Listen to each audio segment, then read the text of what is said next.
A major announcement from Apple and Google today. They are teaming up to create voluntary coronavirus tracing and tracking software for iPhones and Androids to tell people if they've been near an infected person. You essentially get an alert.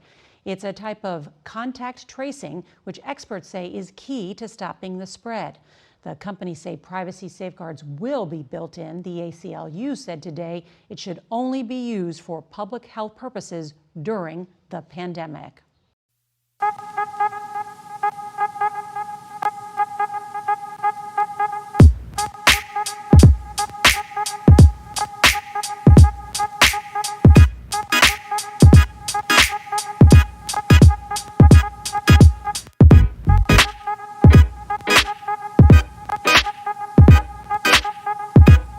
We have never seen a Silicon Valley product launch quite like the one on Friday. The CEOs of Apple and Google released this joint logo signifying their combined effort to combat the coronavirus. Next month, each company plans to roll out technology on their operating systems that can notify someone if they've been in contact with a person who's tested positive for COVID-19. It is called contact tracing.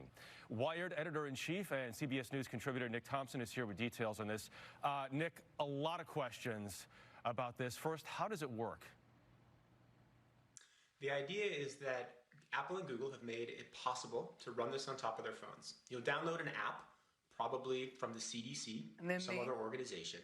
And then what will happen is that through Bluetooth, it will keep track of all the phones that you've been near during the course of a day. So it will give me a number, and will give my parents-in-law in the other room, which are within range of my phone, a number.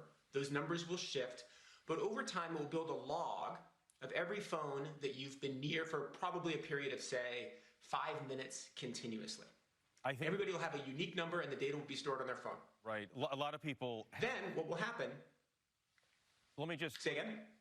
Nick, a lot of people have big privacy concerns about this, and one of the issues here is the opt-in part of it, right? You have to opt in if you want to do this. If people aren't opting in, does it still work? Yes, so you do have to opt in.